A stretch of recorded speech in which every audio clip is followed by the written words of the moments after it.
Boa noite a todos, todas e todos. Hoje nós chegamos à nossa quarta live do projeto Memória e Enraizamento. Hoje a gente vai conversar um pouco, vai ter uma roda de conversa aqui na nossa rede com a Mercedes Guimarães, com Marcelo Monteiro, Júlio Medeiros e comigo. Hoje vai ser uma roda de conversa sobre o IPN, né? Sobre a instituição do IPN, os achados, a importância dos achados, a instituição do IPN, a importância de se institucionalizar o IPN, e agora, ao final, o IPN como um museu, né? Um museu comunitário, um museu de libertação.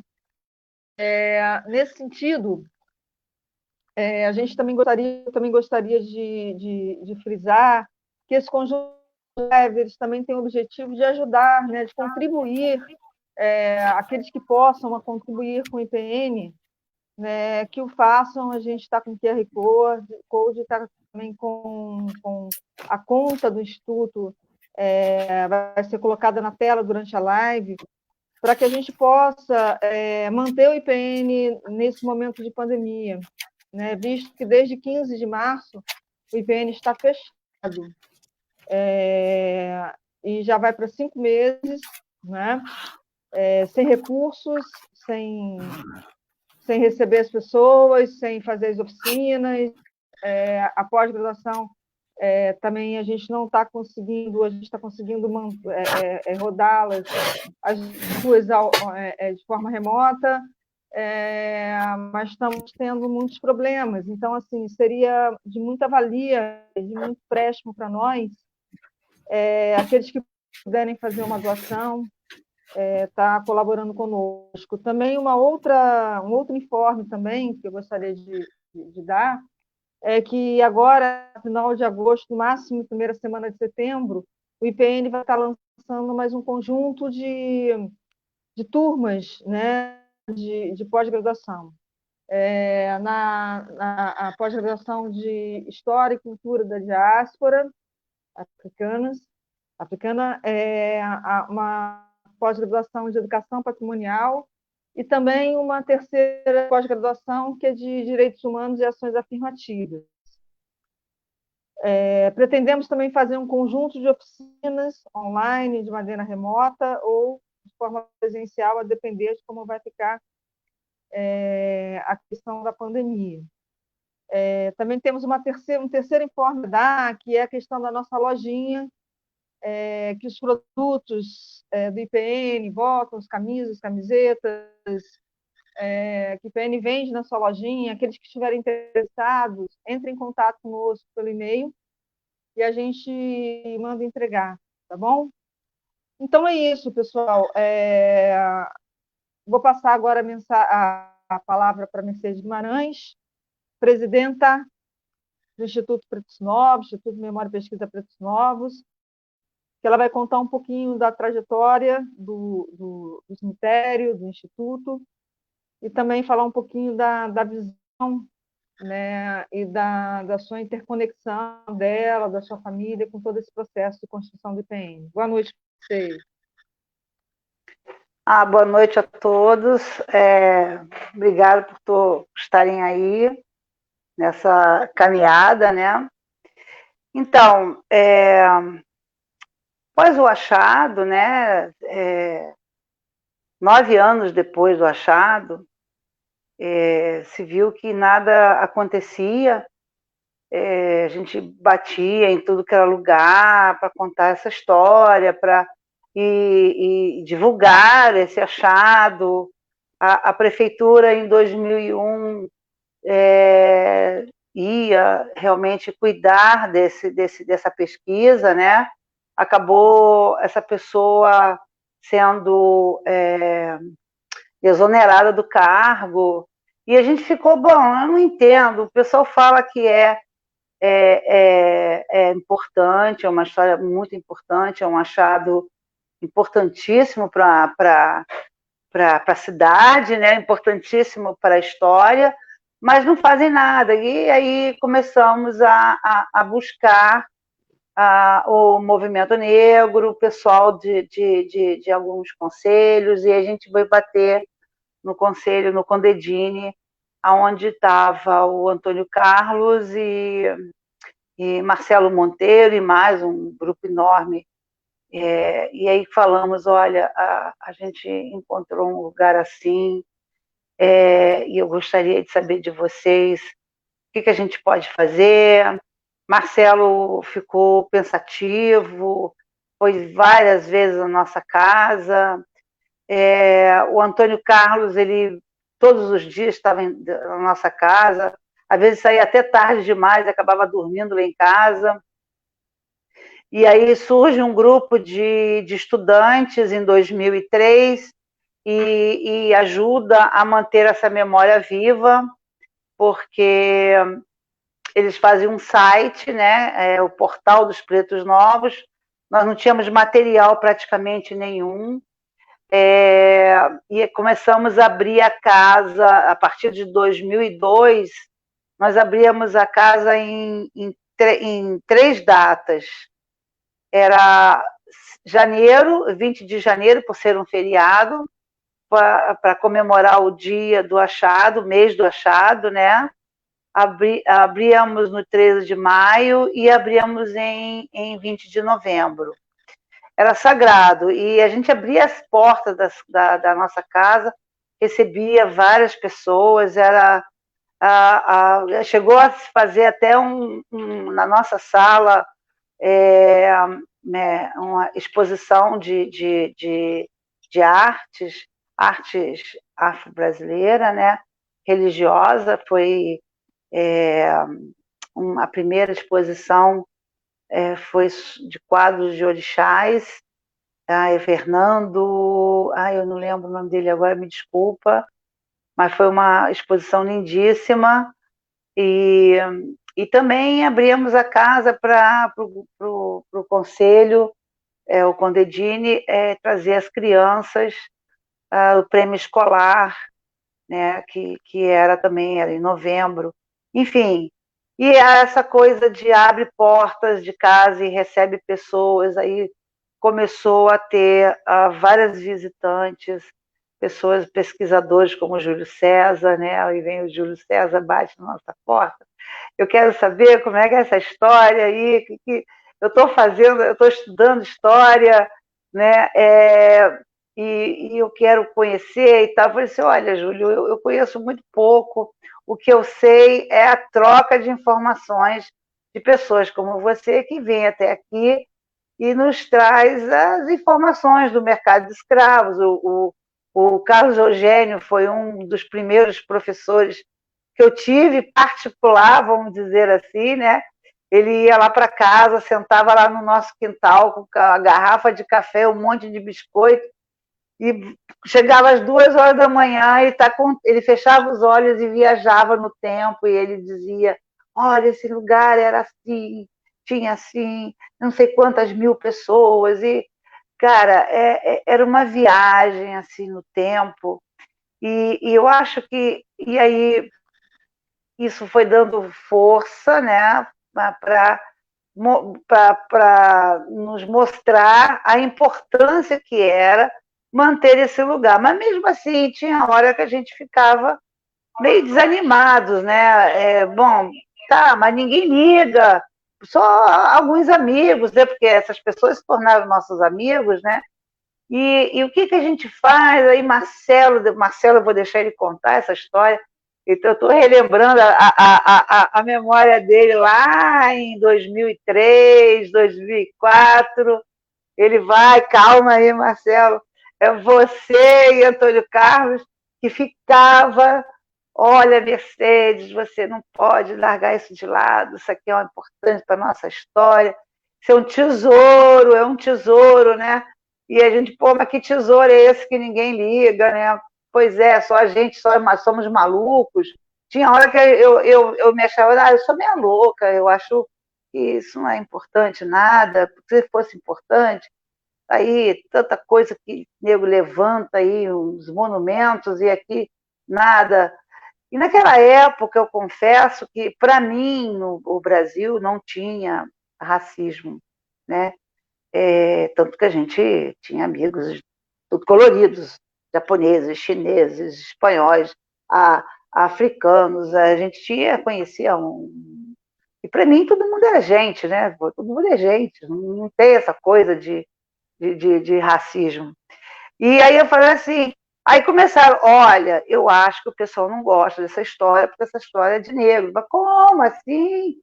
Né? E aí eu fui dar, a pesquisar, a, a, a ter uma sensibilidade maior e realmente falei assim, não, isso pode ser racismo, né? É uma história que não querem que seja contada.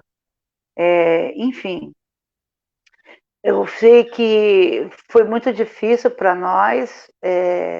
As minhas filhas ficavam muito chateadas porque a nossa casa já estava virando um museu, né? Pessoas chegou em 2004, depois do site, 2004 mais ou menos, começou, todos os dias a gente tinha visita, né? Todos os dias a gente contava histórias, a gente ouvia as histórias, né?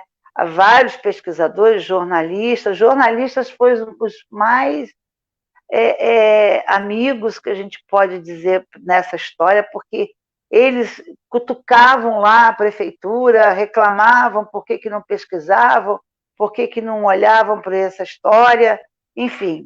E fora o sofrimento que a gente teve de 96 até 2001, que nós ficamos praticamente sem casa, né? Nós ficamos morando numa sala de treinamento na nosso escritório, por culpa do lugar que estava ficando inseguro para morar. Podia estar caindo a qualquer momento, devido àqueles buracos que foram feitos para receber as sapatas, para segurar a casa mais antiga, né? E aquilo não podia se mexer porque a arqueologia do IFAM e também da prefeitura não queria que se fizesse nada. Era justamente para a casa desabar, né? Então a gente saiu da casa em 98, a gente ficou esperando, e aí a gente, em 99, a gente deu uma decisão na nossa vida, ou a gente constrói, ou a gente reforma a casa, reforça a casa e vai morar, e depois a gente vai ver lá na frente o que a gente faz com essa história, ou então a gente vai perder a casa e a gente vai ficar na rua. Então a decisão foi de fazer a obra, a revelia, né? E depois que a obra foi feita, em 2001, ficou... até minha casa até hoje não está acabada, né? Mas a gente começa a cuidar dessa história, porque, sinceramente, aquilo ficou muito na impressão, na nossa, né? É uma memória muito sensível, né? De você ver aquelas ossadas daquelas crianças, né? Você vê aquelas arcadas dentárias de jovens, né? Então, aquilo parecia que aqueles ossos estavam sempre gritando socorro, né? Então, o próprio Marcelo é testemunha disso, até o filhinho dele, quando era pequenininho, e dizia, eu quero ver as catacumbas, ele chegou assim, pô, mas isso aqui é catacumba, né? Eu não esqueço desses detalhes, enfim. E aí vem o Marcelo, em 13 de maio de 2005, juntamente com o Antônio Carlos e outras pessoas amigas, e numa exposição que a gente abriu a casa para Hugo Ferreira, né? Acho que era Hugo Ferreira, para fazer uma exposição sobre a Sementes da Terra.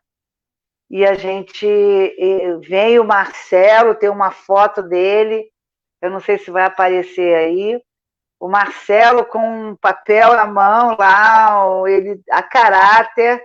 Hoje eu vou dar esse gostinho para ele falar. Eu gostaria que o Marcelo complementasse aí essa história.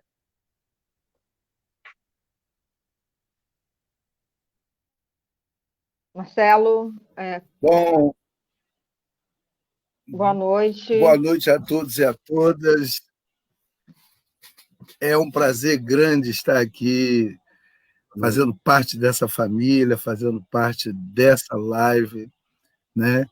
Cumprimentar aí essa grande guerreira, Mercedes, nossa irmã, amiga, mãezona, né? Cumprimentar aí o Júlio, professor Júlio e professora Carla. Prazer muito grande, né? Eu digo que é um orgulho, né? E a gente sempre que eu vou ao IPN, eu acabo por me emocionar, né? E ver que a gente estava certo, né? Como a Mercedes disse, foi uma surpresa. A gente vinha anunciando, isso aqui precisa se tornar um instituto, isso aqui precisa se tornar uma ONG, uma entidade, para que a gente possa preservar essa história, né? E a gente precisa fazer isso, precisamos fazer isso, até que no dia 13 de maio a gente fez essa grande surpresa. Alguns não gostaram, né, Mercedes? Eu me lembro que teve um camarada lá que disse, não, mas não é assim, a gente tinha que discutir. Tal. Era o Jesus, se eu não me engano. Mas, enfim, a grande maioria aprovou, né, e foi uma surpresa para muitos, até mesmo para a Mercedes, quando a gente apresenta a minuta do Estatuto e o livro de ata, que deve estar guardado ainda aí, né? Deve estar guardado aí, que isso é uma relíquia, com as pessoas que lá estavam assinando a fundação, aprovando, né, concordando com a fundação do Instituto. Eu acho que isso aí é um legado, né, que vai estar vivo na memória de muitos, não só do Brasil, do povo brasileiro, mas do povo estrangeiro também, e que a gente deve, né, a esse casal maravilhoso que muitas das vezes apanhou do movimento negro, apanhou das instituições locais, né, porque defenderam e mantiveram vivos essa história. Então, eu fico muito feliz. Eu estava falando aqui, quando você falou da primeira exposição, e eu estava fazendo confusão com a do Hugo Ferreira. O do Hugo Ferreira foi a de Sementes, foi justamente nesse dia, né, que tinha peças, inclusive, na calçada, tinha peças... Parou a Pedro Ernesto aí nesse dia, né? Foi esse e aquele outro de 2003, se eu não me engano, com a prefeitura, que também tinha som na rua, tinha como roda de orixás, não foi? Isso foi 2003, aquela, Mercedes? 2001, isso, 2001, né? Então, foi sobre as bênçãos dos nossos ancestrais, né? Sobre as bênçãos dos nossos ancestrais. Então, o Instituto ele tem uma importância muito grande para nós, né? A memória, o museu, tem uma importância muito grande para o povo brasileiro. E eu me lembro aqui, Mercedes, daquela visita do rei da cidade de Ifã, o descendente de Oxalufã, né?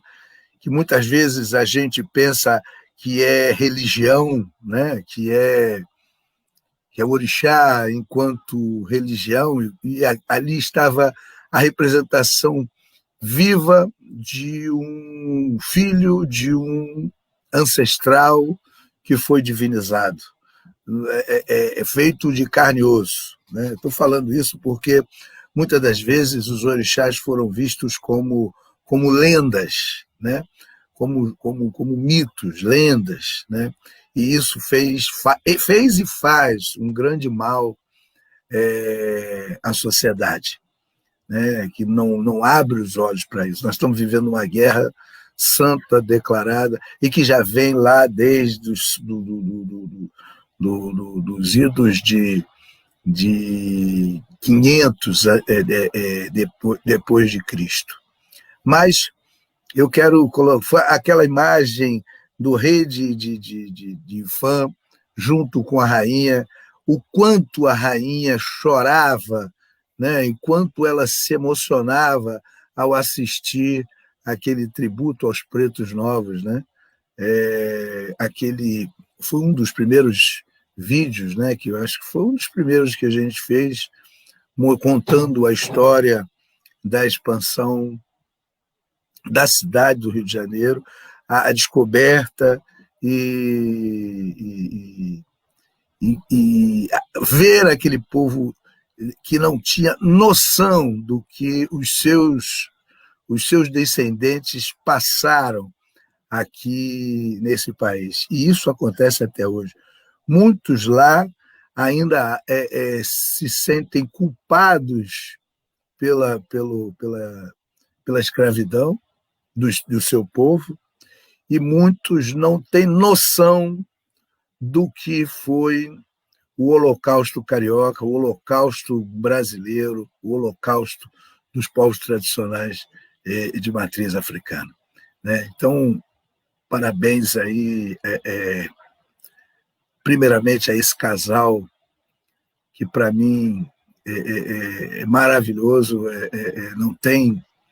O Lodumare permita que eles tenham vida longa para manter viva essa história, e a vocês, né? Carla, Júlio e todos tantos outros que vêm ao longo do tempo como voluntário, muitas das vezes sem ganhar nada, mas comprometido com a manutenção do Instituto Pretos Novos. Parabéns. Estou aqui.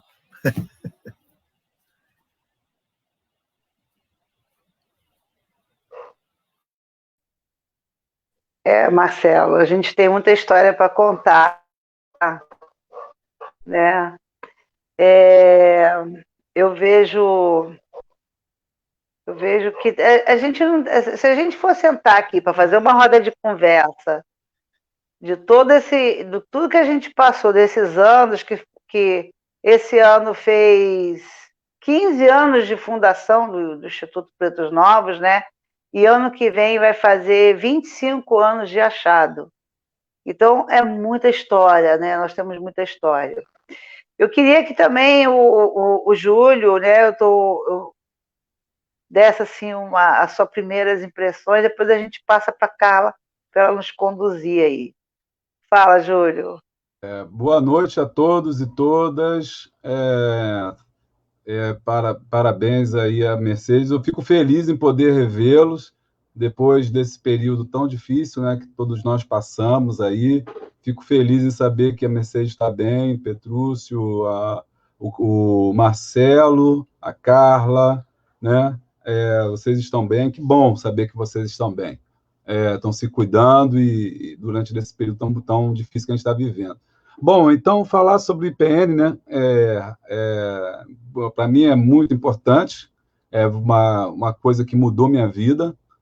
Eu me lembro quando eu cheguei, em 2000 e pouco, sei lá, 2002, 2003, lá na casa da Mercedes, bati na porta lá, aí perguntei sobre o cemitério, entrei, tomamos café. Foi muito legal, foi um tempo muito bom na minha vida. Ela não sabia muita coisa, mas já sabia tudo, né? Não sabia muita coisa, mas já sabia tudo, porque o que mais importante que ela sabia era que era preciso fazer alguma coisa. E aí a gente foi juntando as peças com material que as outras pessoas já tinham levantado. Não fui primeiro a fazer sobre isso, falar sobre isso, já tinha material já levantado sobre isso, mas me deu essa vontade, e isso mudou minha vida, né? mudou minha vida, mudou minha percepção de mundo, mudou a minha história, porque eu estava fazendo história, estava trabalhando com escravidão, mas não tinha essa oportunidade de trabalhar com história presente, como o IPN.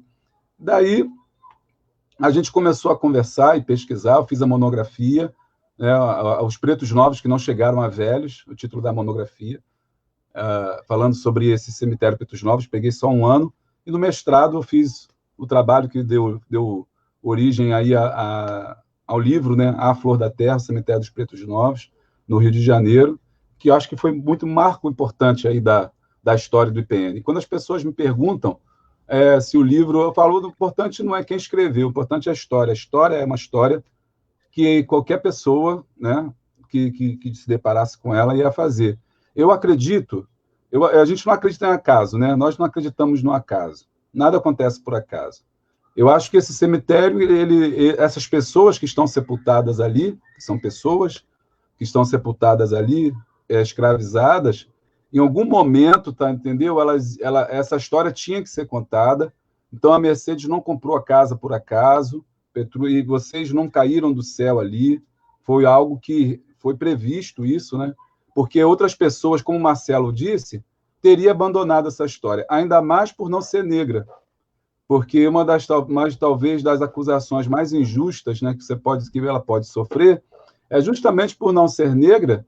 E aí, por que ela não é negra e ela está falando de negro com a intenção dela, e a Mercedes nunca teve essa preocupação de outra pessoa teria jogado a toalha, teria desistido, porque ela e o Petrúcio e a família, né, toda abraçou essa causa. Então, se fosse outra pessoa, se caísse na mão de outra pessoa, não teria o mesmo cuidado, né, de cuidar de uma coisa que na verdade, não deu nenhum recurso, nenhum bem material, né? Pelo contrário, só teve perda material. Mas é claro que ela não está visando a perda material, a questão espiritual, a questão transcendental, a questão que vai muito mais além, né, do que os bens materiais. Com certeza ela teve muitas perdas. Então, não foi por acaso que ela encontrou, foi na casa dela que achou, poderia ter perfurado no vizinho, né, um pouco mais para lá, para cá, mas, enfim, na rua, mas foi dentro da casa dela, e depois esse encontro de pessoas, do Marcelo, né, e de outras pessoas que chegaram antes aí, e depois eu fui chegando, depois a Carla, depois o Honorato, depois juntou ali um time de pessoas ali que estão todos voltados para isso. E é uma história que precisa ser contada, é uma história que precisa ser levada à frente, e que não deve parar nunca da gente falar, da gente contar que o Brasil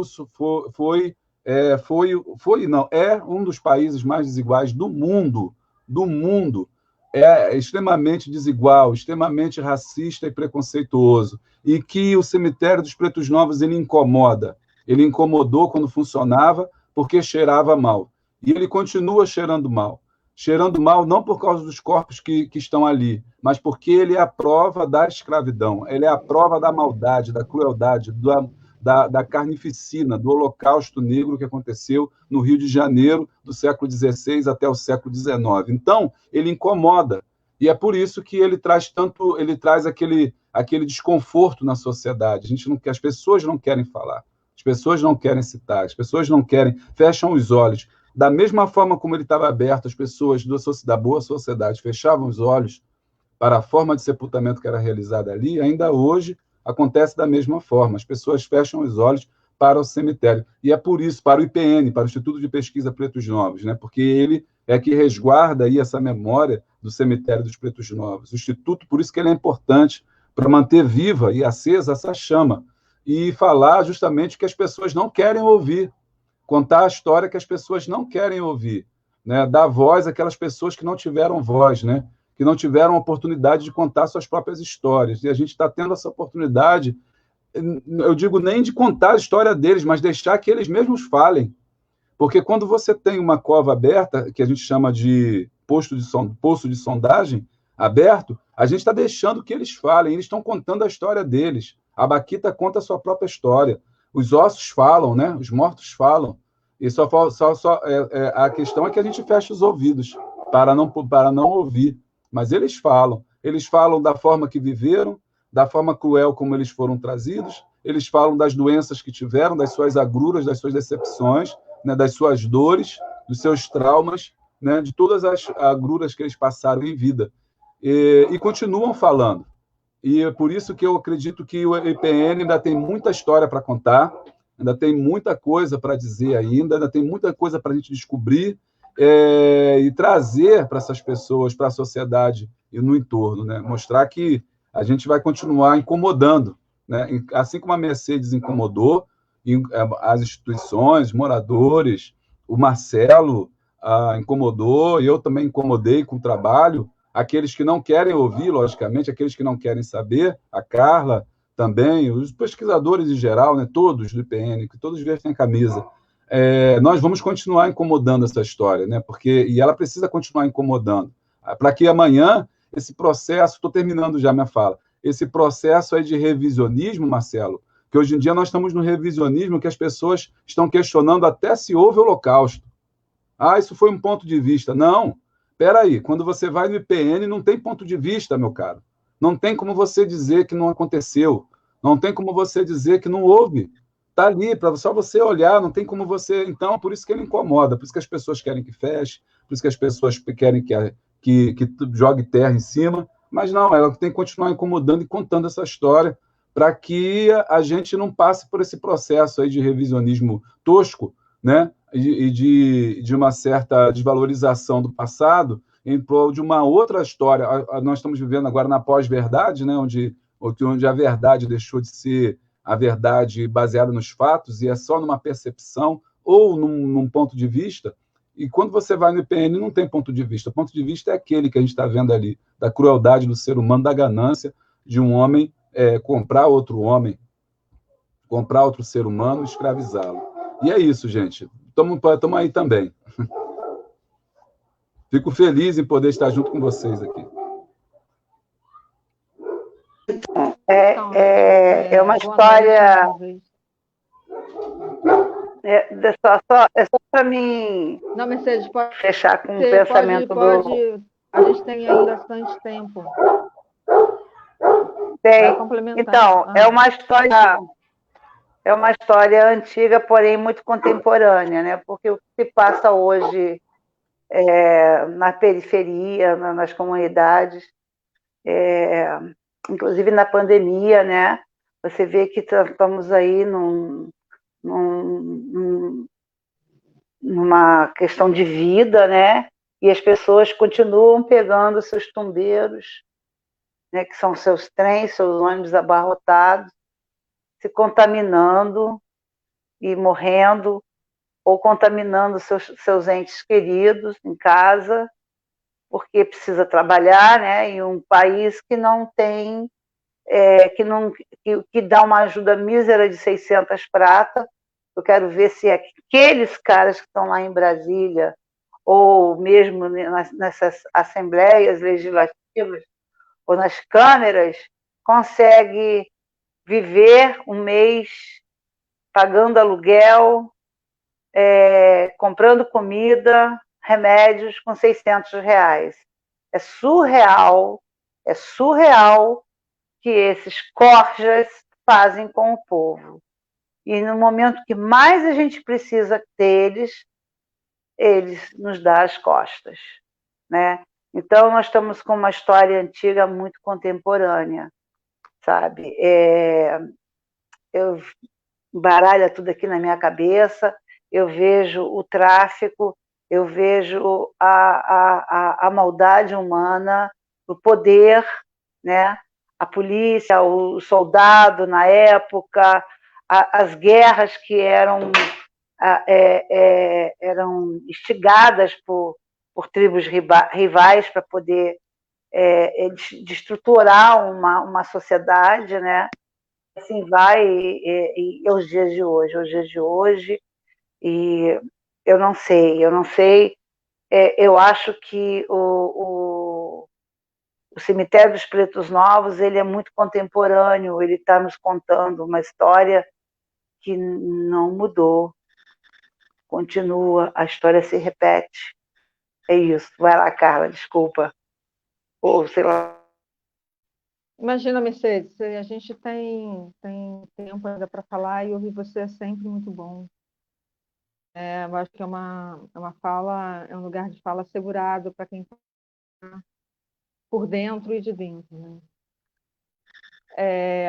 Minha fala hoje vai no sentido, né, de contar. Primeiro, Júlio, eu quero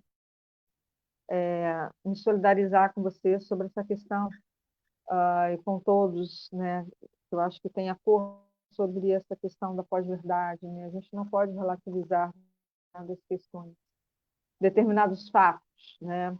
Mesmo que a gente tenha algumas narrativas diferenciadas, narrativas e interpretações sobre os fatos, que não possam não ser convergentes, os fatos estão ali e a gente não pode negá-los, né? Eu acho que está existindo uma certa confusão no campo do estudo da história e das próprias ciências humanas e sociais nesse sentido. Eu gostaria hoje, quero falar hoje um pouco do IPN, né, a partir da sua resistência e também da sua história de vitórias, né, de muita... O IPN é um instituto muito vitorioso na sua trajetória, né? Em 2005, o Instituto ele é fundado, né, por esse conjunto de pessoas, Marcelo, Monteiro, Mercedes, família Guimarães,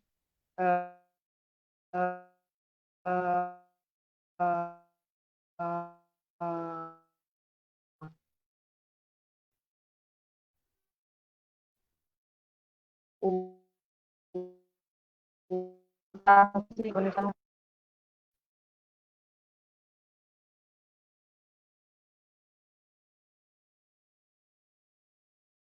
em 2009, passam-se 4 anos, o IPN faz oficinas, a gente começa a chegar, eu cheguei em 2008, quando eu estava fazendo minha tese, meu mestrado, que era sobre as políticas de revitalização do Porto do Rio, ainda no contexto do governo César Maia, e foi aí que eu encontrei o IPN, que eu tinha voltado, eu tinha estado ali onde é o Museu da Cidadania, na Docas, Pedro II, tinha uma audiência pública ali, e uma pessoa me indicou, né? Eu sou pesquisadora, mas naquela época eu estava fazendo a minha pesquisa de mestrado, e um médico sanitarista, esqueci o nome dele agora, um epidemiologista que morava aí, ou mora ainda na região portuária, me disse: você tem que ir lá no IPN, porque se você não conhecer o IPN, você não vai conhecer nada daqui da região portuária. Você não vai poder falar sobre isso. Aí me desloquei para o IPN no sábado à tarde e encontrei, né, Mercedes, esse senhor me acompanhou, eu acho que Antônio, seu Petrúcio, a família e mais algumas pessoas, e é exatamente isso, né? Já me deu uma sensação assim, da gente estar num espaço de intimidade muito grande assim que você chega, né? Ao IPN, apesar, né, de toda a história de dor e sofrimento e violência que o espaço tem e fala de uma forma muito forte sobre isso. E aí nós estamos ali, comecei a frequentar, enfim, a ir ao IPN às vezes, uma vez por semana, para poder fazer a minha pesquisa e também conhecer melhor. E aí a gente acaba se apaixonando, né? Acaba se sentindo pertencente, se sentindo a identidade do lugar acaba nos capturando, né? A gente se deixa também levar por essa coisa que, apesar de ser um lugar de violência, também é um lugar de acolhimento, né? Sobre isso que eu quero falar também um pouquinho, sobre a questão da museologia popular. Mas, enfim, só para a gente pensar aqui uma linha, né, de como as coisas foram acontecendo no IPN no plano mais macro, de políticas públicas. Então, em 2009, eu já defendi a minha dissertação, e o IPN ganhava, passava a ser o prêmio, um ponto de cultura, que eu sempre falo que foi um ponto de virada, né? Foi uma virada de chave para nós, do IPN, que foi a primeira vez que a gente teve uma política pública federal entrando no Instituto com recursos, ainda que fossem recursos não extravagantes, recursos poucos, mas atendia os nossos desejos e as nossas necessidades, pelo menos naquele momento. Com 60 mil reais a gente fez muita coisa, né? A gente fez oficina, através do Ponto de Cultura, a gente fez vídeos, a gente equipou o IPN. Então, é só para a gente também agradecer, né, a essas políticas que hoje elas foram suspensas e, de uma certa forma, suspende também ações importantes que nós desenvolvíamos, mas que a gente vai voltar, se Deus quiser, a poder realizar. Em 2011, né, a gente tem a primeira pesquisa realizada, cientificamente orientada, buscando a correta localização do cemitério para fins de preservação. Inauguração da exposição permanente dos Pretos Novos. Em 2012, acontece a inauguração da Galeria Pretos Novos de Arte Contemporânea, que é um espaço super importante, né, organizado pela curadoria do Teobaldo, que tem o objetivo de apresentar a arte de artistas negros, né? E assim, na galeria é uma forma que pulsa, né? Muito pulsante do Instituto, que o Teobaldo faz com o maior carinho, com o maior esforços para a realização, para a galeria estar aberta, né? Para a galeria abrir, e a sua exposição de 3 em 3 meses a gente vai renovando. E tivemos também a exposição permanente, né? Que é o memorial. E, em 2013, o PN recebeu a segunda placa do mundo de reconhecimento de sítio arqueológico, gente, só para vocês terem assim, a importância da dimensão do Instituto, né? Projeta a Rota dos Cravos, Resistência da Liberdade, Herança da Unesco. A rua da instituição ficou interditada para o início das obras de urbanização da zona portuária, né? Em 2014, novas pesquisas começam a ser realizadas na Rua Pederneixa, onde foram resgatados fragmentos de corpos oriundos do cemitério dos Pretos Novos, que estavam espalhados pelo subsolo da via pública. Em 2017, inicia-se uma nova fase das investigações arqueológicas, na qual foi encontrado o primeiro esqueleto inteiro e articulado no cemitério dos Pretos Novos, carinhosamente batizado de Baquita, né? Uma adolescente, possivelmente de 14 anos, por volta de 14 anos. Neste mesmo ano, foi feita a apresentação desse importante achado para a comunidade científica. E também, no ano de 2017, a gente teve a reinauguração da exposição permanente do Memorial dos Pretos Novos, né? Graças ao Prêmio Nacional de Expressões Culturais Afro-Brasileiras, que foi dado pelo Estado, um prêmio que nós ganhamos, um edital que nós ganhamos da Secretaria Estadual, na Secretaria Estadual de Cultura. Em 2018, a gente teve uma importante campanha, que foi o IPN Resiste, né? Um momento de muita dificuldade, um momento também de políticas regressivas no Brasil, e, enfim, uma série de coisas foram sendo suspensas. Deixa eu falar de uma questão importante. No ano de 2016, nós tivemos assim, a implementação da primeira pós-graduação, que foi um marco para nós, né? De História da África.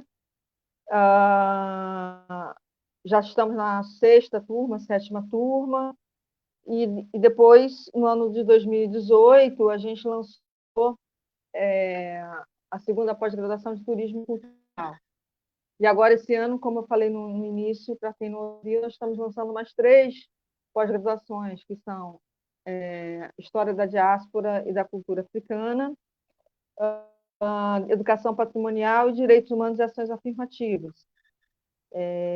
Então, nesse contexto, né, de suspensão das políticas públicas e dos editais, a pós tem sido o nosso principal ativo, né?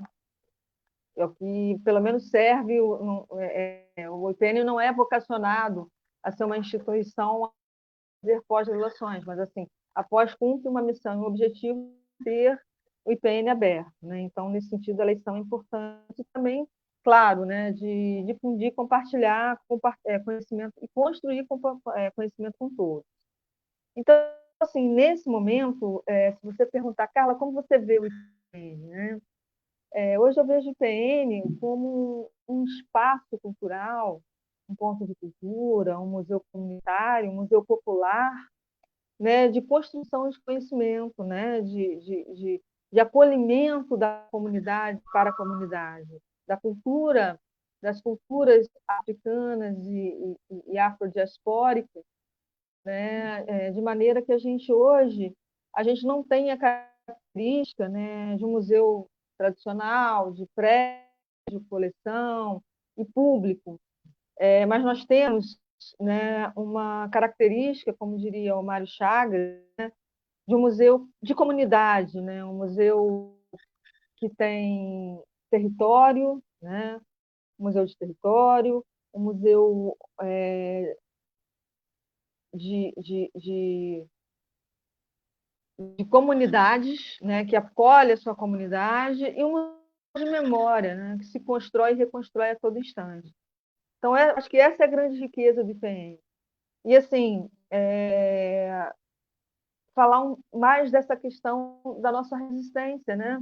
Enquanto museu popular, a gente está resistindo e resistindo com muita força, né? A gente vem atuando de uma forma contínua aí há 15 anos, né?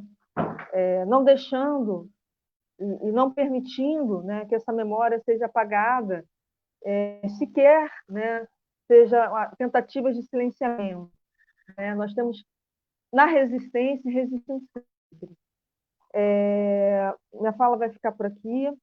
Agradecer muito a família, a Mercedes, a Rafa, a Raquel, a sua Petrúcia, a Gabi, os netos, Marcelo, por ter tido essa iniciativa, Antônio Carlos, assim, Memória Penha, tia Lúcia, tantas pessoas que passaram, se eu estiver me esquecendo de alguém, porque tantas pessoas importantes, a Teobaldo, a Cláudia Norato, a Reinaldo, a Han, tantas pessoas que passam e passaram pelo IPN, né? Simone Vassalo, enfim. Agradecer a estar ombreados, né? Por estarem ombreados com a gente nesse processo de resistência. E, assim, eu gostaria que você, Mercedes, terminasse essa live. Só mais um esclarecimento. A gente não vai abrir para perguntas hoje. Quem tiver, que é uma roda de conversa, né? Então tem uma outra característica. Quem quiser entrar em contato para nos perguntar, para saber mais do IPN, faça contato pelo link, faça contato pelo nosso e-mail, pelo nosso Zap, e a gente vai ter o maior prazer em interagir com vocês. Tá bom? Mercedes, por favor. Obrigada, gente.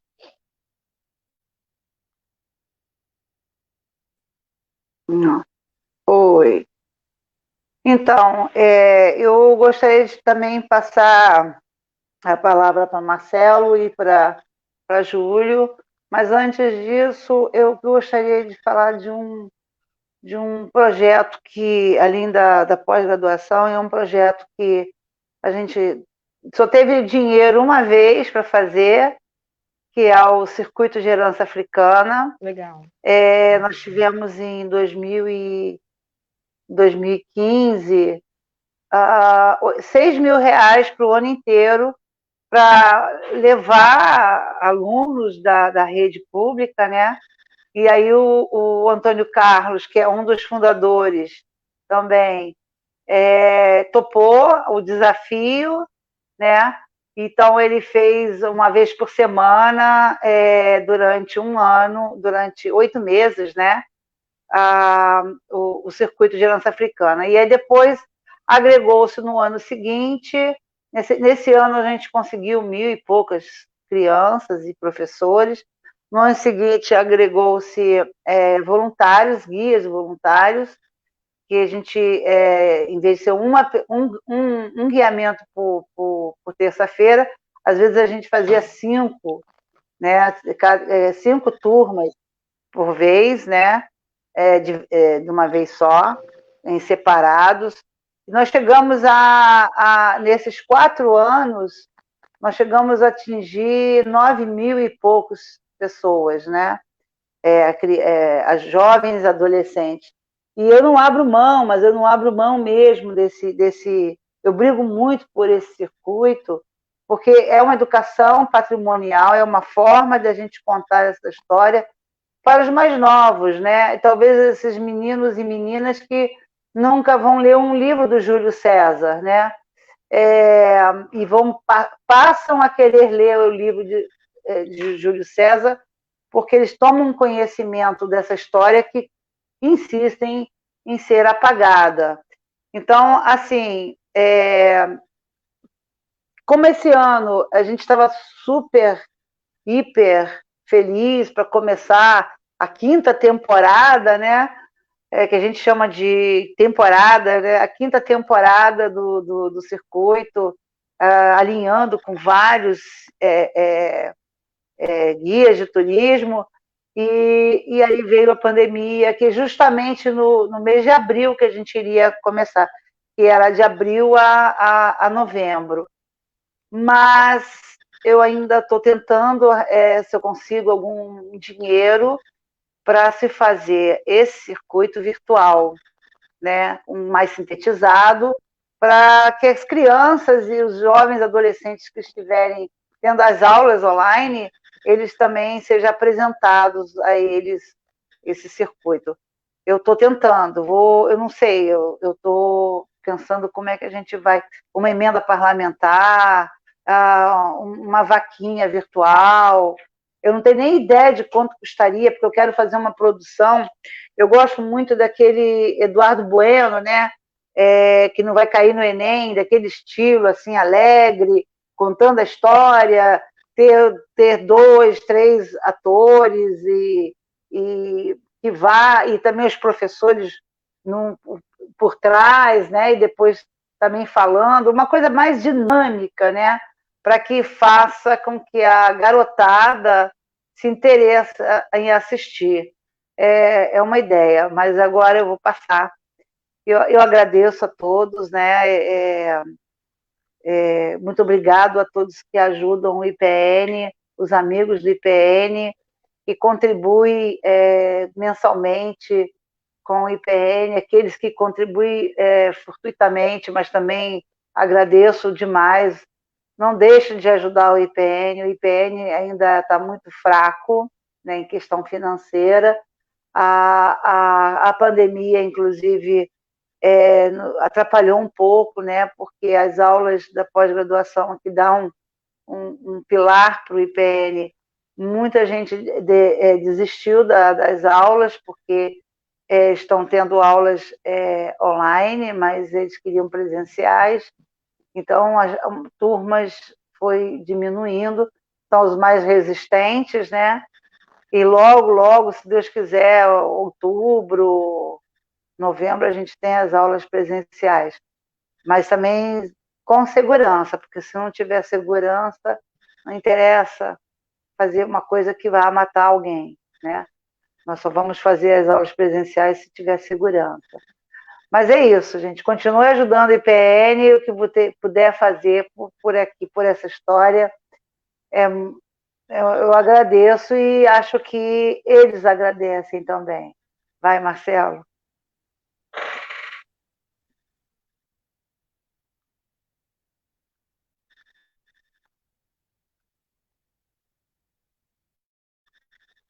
Seu microfone está fechado.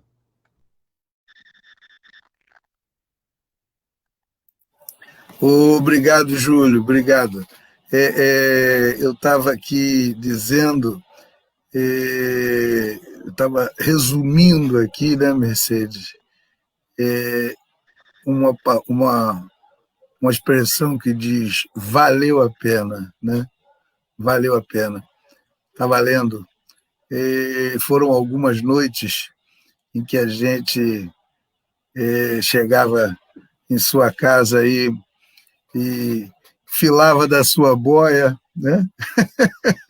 Muitas das vezes filava da boia para conversar e tomar uma cerveja e ficar conjecturando como é que a gente ia fazer para que os Pretos Novos se tornassem uma realidade. E é isso. É claro que é tudo muito difícil para nós, muito difícil, porque o que querem, como disse o Júlio, o que querem, a intenção, todos nós sabemos, que é apagar essa história, apagar essa memória, né? Apagar a memória e dessa juventude que vem nascendo posteriormente, para que isso aí seja esquecido, né?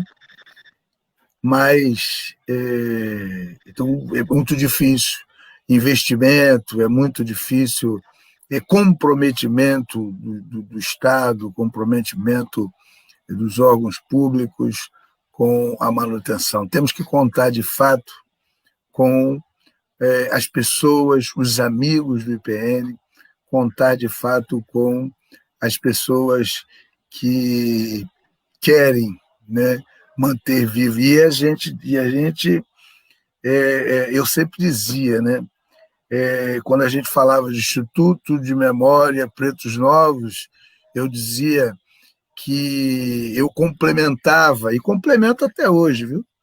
Aquele que abriga o sítio arqueológico, o cemitério dos Pretos Novos. Eu acho que isso é isso que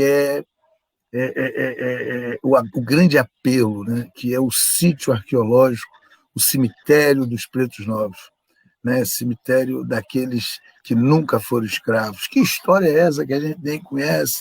Como é que é isso? Lembramos aí de pessoas que nós trouxemos, que estavam no governo do Estado, no governo federal, Fundação, CEPI, trouxemos ali dentro e a gente perguntava: você já ouviu falar em Pretos Novos? Os caras representando os órgãos de defesa de igualdade racial, nunca ouviram falar em Pretos Novos, né?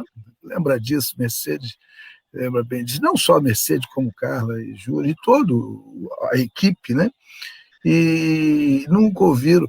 Eu me lembro que teve uma pessoa que era gestora na CEPI, que comprou um aparelho de televisão pequenino para assistir aquela novela que teve,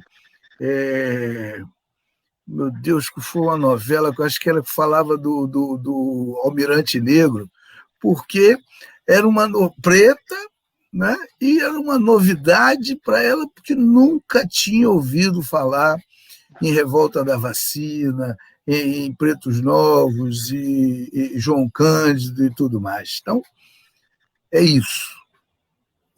Vamos que as pessoas se conscientizem da importância desse projeto Amigos do IPN e que possamos fazer com que nossos governantes, nossos representantes políticos e nossos representantes possam ter um mínimo de sensibilidade para com a memória dos Pretos Novos. É isso que eu quero concluir aqui e estamos juntos. O que for... Aliás, eu me lembro, né, só para concluir a minha fala, eu sempre gosto de citar que quando nós apresentamos a instituição, a proposta de fundação do Instituto, não era a minha intenção fazer parte da diretoria, né? Porque, na realidade, a gente temos outros compromissos, enfim, mas a Mercedes Petrúcio não me solta de jeito nenhum, e eu me sinto muito orgulhoso por isso, e às vezes fico preocupado de não estar contribuindo como acho que deveria, mas o orgulho, o carinho é muito grande. Portanto, vida Vida longa ao IPN, vida longa, e que nossos pretinhos novos nos permita continuar preservando a sua história. Um beijo no coração.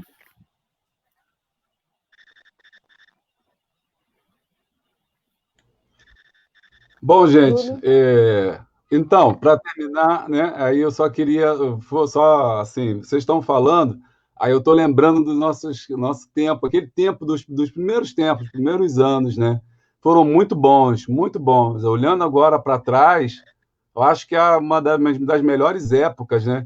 Eu me lembro da produção do primeiro CD, lembra, gente, do DVD, aí tinha o texto, aí Marcelo colocou a voz, Marcelo foi o narrador, aí a gente fazia o texto lá do Cemitério dos Pretos Novos, bem-vindo à exposição Pretos Novos, né? E ele fez lá a narração, aí teve um rapaz que levou para o estúdio e gravou. Esse dia ficou marcado, a gente ficou um tempo fazendo texto e ensaiando, gravando.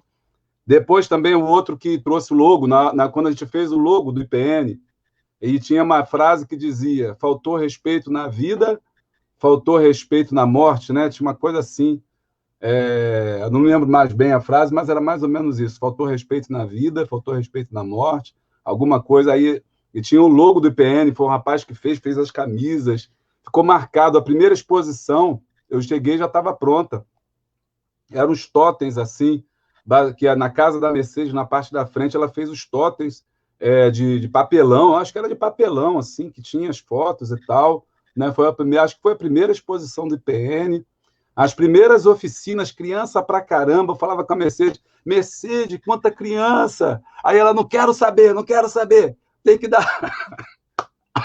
Aí eu falava, meu Deus do céu, muita gente, um monte de criança. E o IPN, ele fica assim, ele fica aberto, quase que 24 horas. A comunidade fica ali dentro, né? E a gente falava, Mercedes, essa porta tem que fechar para a gente poder fazer nossa reunião, fazer as coisas aqui. Não, tem que ficar aberto, que qualquer um chega e qualquer um entra. E é assim, o IPN é uma casa onde qualquer um chega, qualquer um entra, e chegou, está bem chegado. E você chega e está em casa. Isso é que é o bacana, isso que é o legal. É popular, é o povo ali, é o povo da comunidade, está lá. Se você, meu amigo, que está vendo essa live aí, quiser ir lá no IPN, quando terminar essa pandemia, você vai constatar isso que eu estou falando para você. A porta fica aberta e as pessoas... Agora tem, né, o sistema, logicamente, mas qualquer um entra ali, tocou a campainha, se identificou, você entra, fica à vontade.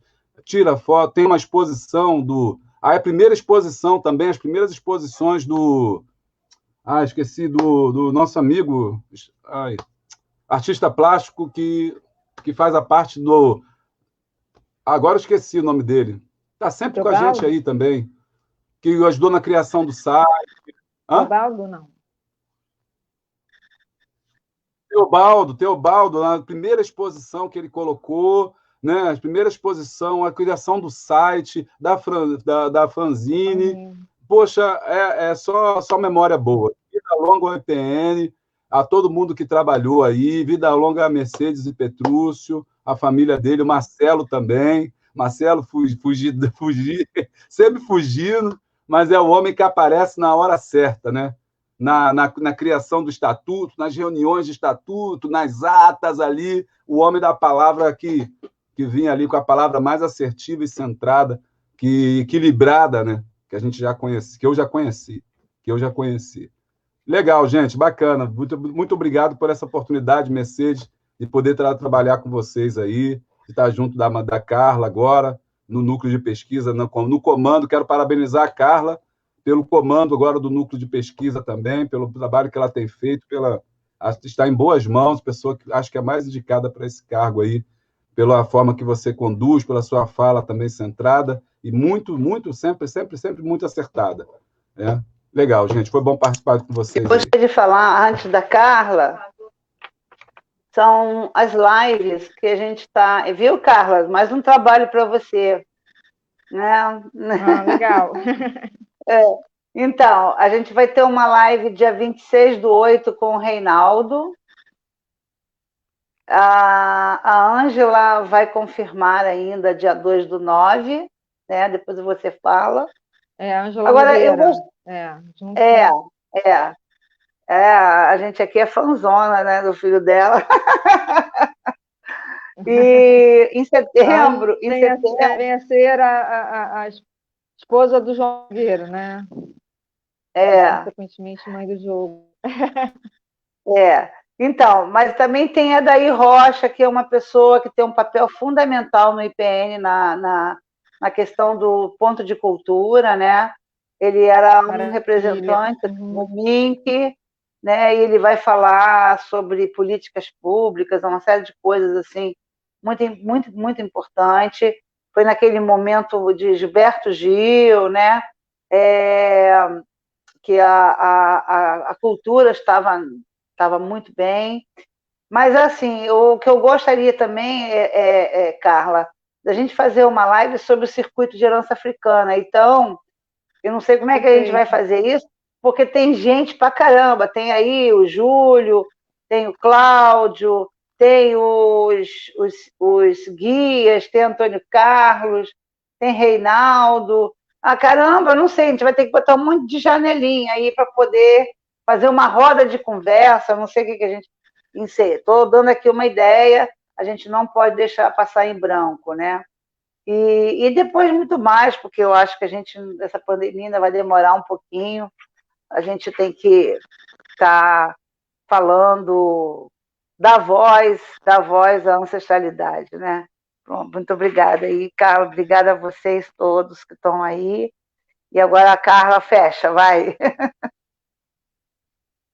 Não, pessoal, boa noite a todos. Eu queria, antes da gente finalizar, né? Como a Mercedes já adiantou, a gente vai entrar agora, semana que vem, num conjunto de blocos, né? Um outro bloco, um conjunto de lives que vai constituir um outro bloco, um outro eixo do IPN, né? Que a gente vai trabalhar junto com o professor Reinaldo Tavares e o professor Espírito Santo, a questão dos Angolas, né? Depois a gente vai ter uma live falando sobre samba no Rio de Janeiro, que a gente está convidando a Ângela Nogueira, né, que foi mulher do João Nogueira, e para falar um pouco sobre essa questão do samba do Rio de Janeiro, acho que o João representa muito bem, a questão do clube de samba, enfim, né, um samba...